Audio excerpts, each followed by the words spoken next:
Deadshot 5000. Hello. Hi. Why did you start streaming? Well, first of all, welcome and thank you for dialing in or streaming in.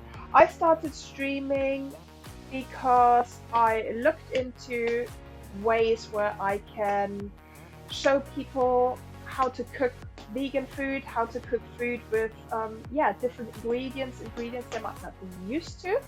And I thought Twitch was one of the best platforms for streaming. It simply is out there. I'm very happy Twitch has a category for food and drink, so where I fit straight in. And I saw there is no channel that was dedicated to vegan food or to food with like a bit of different ingredients, or food that is hyperallergenic foods, and non-dairy, non-egg, non.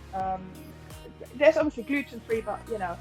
So yeah, I started streaming and I thought, you know what, I'm gonna give it a try. I'm gonna see if people want to watch me. So obviously, if you want to watch me, dial in. If you don't, then just don't. But yeah, so I started streaming because I wanted to bring that to the people, and yeah, that's what I'm doing. So I usually do cook. Have a look at my schedule. Tomorrow evening we're gonna make biryani. I'm very excited because I've never made it, so it could go either way. If you want to have a look, that yeah, just come and watch me. And a couple of times per week, I'm doing like just chatting, so people can ask questions about veganism, about me, about anything they want to. Um, Ford or Falcon, how long have you been vegan? I have been vegan now for about 5.5 years. I have been vegetarian before that for quite a few years, and my whole journey started about 10 years ago. So, about 10 years ago, I stopped eating meat, and then I was pescatarian for a short time, so I still ate fish, stopped eating fish as well once I started learning about, that fish are also sentient beings, and that they can feel pain, and that they can learn, and so on. So I stopped eating fish, and then, yeah, educated myself more about the dairy industry, about the egg industry, and yeah, just naturally evolved into a vegan. And yeah, so I think the last time I ate anything that was that I consciously ate anything that was um, not vegan or that was vegetarian was about 5.5 years ago.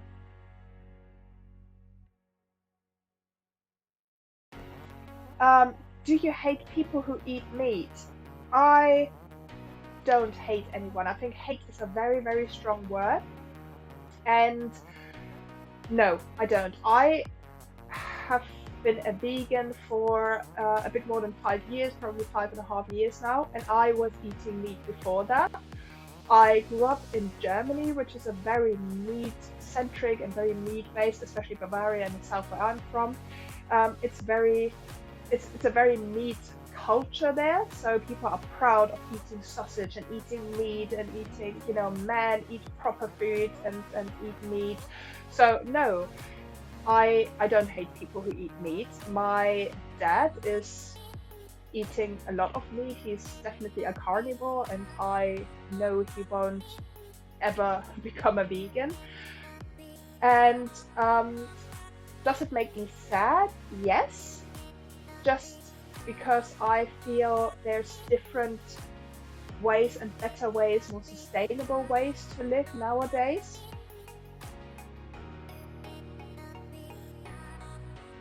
That Chuck, would you say some vegans give bad name to vegan people? An example, people protesting inside a fast food restaurant, McDonald's, with signs and chanting. I Yes, this is something I would personally not do, because I don't think this is the right way to um, to protest or to change people's minds. I think something like that will only enforce people's wanting to not have anything to do with vegans and eat meat. So no, I personally don't consent it. There's many different ways of vegan outreach work. So what I like to do and what I like to get involved in is, oh, Ratchet Flash, thank you for the follow. And what I want to get involved in is giving out vegan food testers. So basically setting up a table in a high street and just, offering people to take some of the vegan food we have on we have. So I invest my time and my money to make vegan food available for non-vegan people to try it out, to give it a chance, and to see that it can be similar or just as good as meat, and convince them that way, and then have open conversations, but not in a negative way. And this is again part of why I like to do those kind of streams, because I like to show people how positive and how wonderful food can be, because it's for most people a wonderful experience to eat something, to make something, and to produce something and try something new. And this is why I like to bring the vegan message to the masses.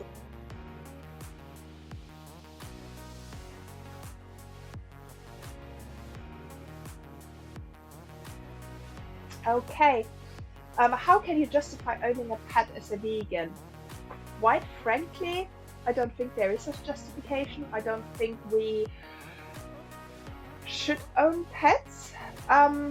Sadly, our social structure is at the moment set up the way that we have that we are breeding pets, we're breeding dogs, we're breeding cats, we're breeding, any kind of like other mammals, and those animals are born into this world. They are there. A lot of them are in rehoming centers. I personally work at the Dogs Trust in the UK, so I do work in a rehoming center for dogs specifically, and I feel we have brought those animals into the world, so we do need to care for them. We need to make their life as good as possible. However, if it would be for me, I don't feel we should have animals. We should rather rewild more animals.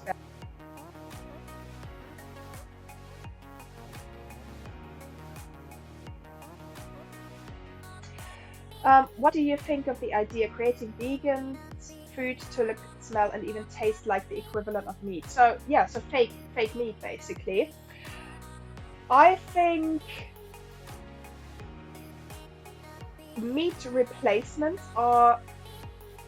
have come to a point that they are really good. They might not be the healthiest option, but I think for someone who's trying to make that switch into vegetarianism or veganism, it's a really good start to try out some vegan meats or fake meats. Beyond burgers, for example, they are so real to what I remember meat to taste like, and they will make it easier for your diet to transition. So if you don't want to cut out the taste and the texture of meat straight away, it's easier to just introduce something like that into your diet, and slowly start from there. They are definitely in comparison to meat, and you will find quite a lot of evidence about this on Google it, or look on YouTube. There's quite a few doctors out there. So Dr. Greger, for example, who wrote the How Not to Die book, the very famous book, he shows also that in comparison to meat, to real meat, those are so much easier to digest, better for your heart, less cholesterol, and so on and so on. So yeah, make sure you look into it, and if you want to switch to a no or a meat-free diet, I think it's a good starting point. It's nothing that I would fill all my meat meals up with. Again, it's not the most healthy option, but it's still healthier than meat. So, you know.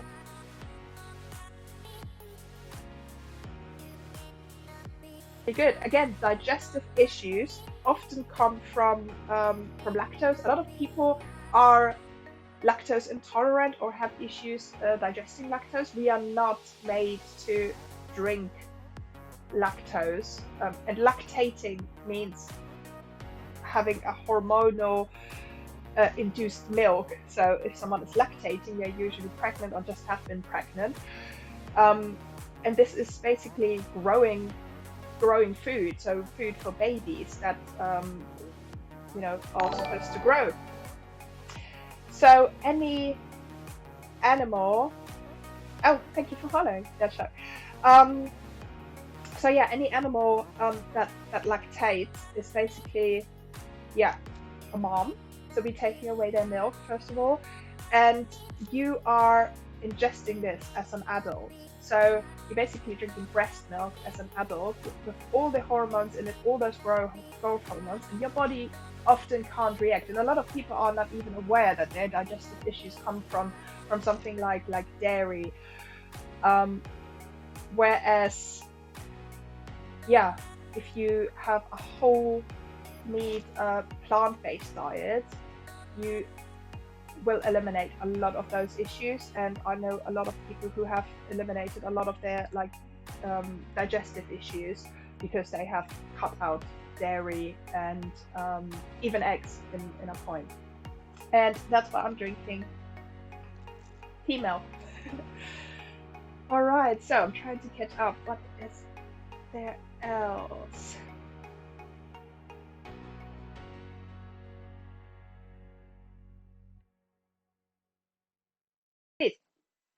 Have you ever come across like arrogant or stuck up vegans to the point that you're upset that they are a picture of the vegan community as a whole?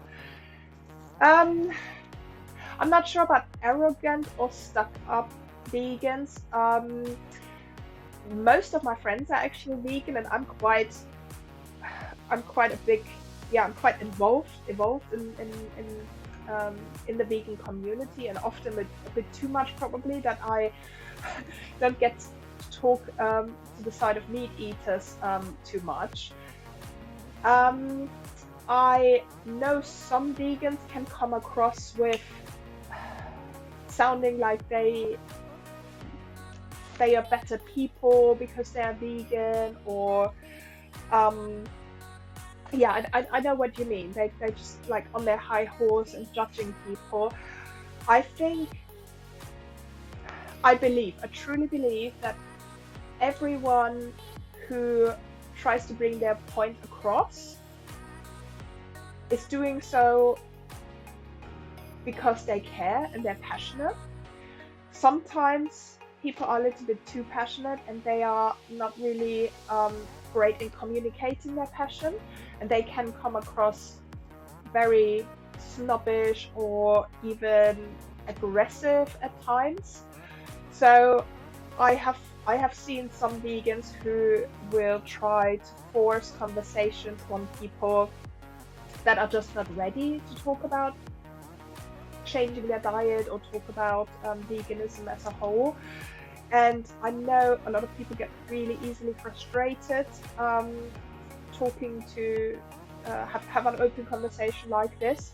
So I do come across those people, but I also understand. I understand their point, but I feel if you want to be an ambassador for veganism, you have to make sure you stay calm, and you also try to understand what the other part or the other party that you're talking to is feeling or where they come from. And quite frankly, and this is why I said straight in the beginning, I don't hate any meat eaters. I have been a meat eater myself. I wasn't born vegan, and as most of us are not born vegan.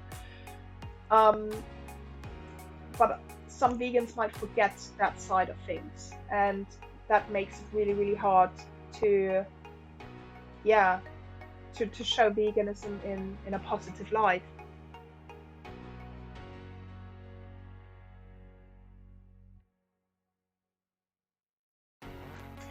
Um, Would you raise your kids as vegans, vegetarians, or a mix of all with meat? Or would you let them choose the future once they are able to make independent choices?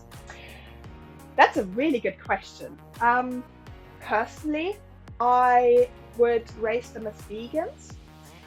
I would explain, and I don't have any kids, so this is all hypothetical. But yeah, I would explain, because me and my partner, we're both vegan. So I think we would sit our kid down, we would explain those industry, obviously in a child-friendly manner, once the kid is old enough to understand and to grasp those concepts. But we would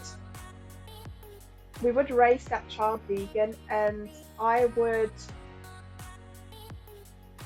understand if that child would want to experiment and would want to try, because there's obviously especially once they come to like a teenage age, there's so much out there and so much pressure to try different things. But I would hope that I can find um, or that I would have that relationship with my child that it can trust to come to me and confide in me and be honest about the choices it wants to make. I would not be happy if my child would want to be vegetarian or even a meat eater, but I would have to accept that, because I feel at a certain age they are having to make that decision themselves. Again, I think it depends very much on age, um, but yeah, I would try to make them understand why we live a lifestyle like this, and yeah, and why we decided this, and then let that child make that decision themselves after, at a certain.